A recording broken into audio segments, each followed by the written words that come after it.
My research in cognition focuses on two subjects. One is we're trying to develop computerized testing, cognitive testing, for people with MS, but to capture a real-world environment. So the way neuropsychology has conventionally worked is that someone comes along to the office for cognitive testing.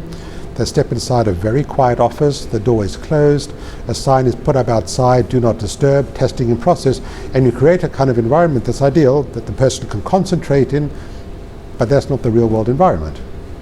So we're trying to build an environment using computers that simulates an office, for example, while at the same time testing a person's cognition. So we're bringing in distractors. We're using distractors as part of conventional neuropsychological testing because we know that this is going to mimic what people confront in an office, for example. And with computers, you can do it in a standardized way. So we're taking tried and tested cognitive paradigms. We know they work. We know they're sensitive to people with MS.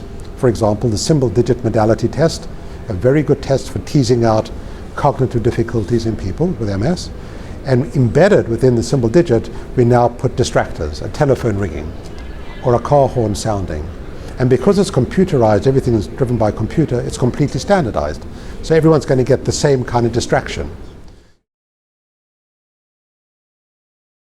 Finding some really interesting results that people who are deemed cognitively intact on the conventional test, in fact, have much greater difficulty with a distractor.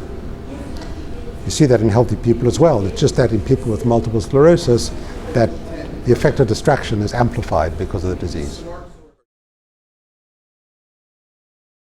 Speed of response. So with a test like the symbol digit modality test, how quickly can you provide your answers? How many correct answers can you give in a set time period? So it's really a test of processing speed of thinking. That's very sensitive in people with MS.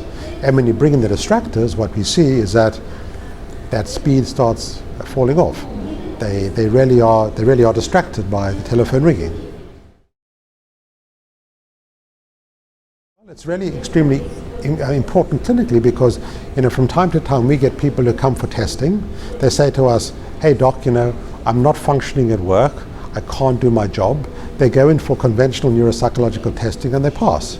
And they come out and you say, "Well, here's your result, looks good." And they say, "Well, that's great, but why can't I function in the office?"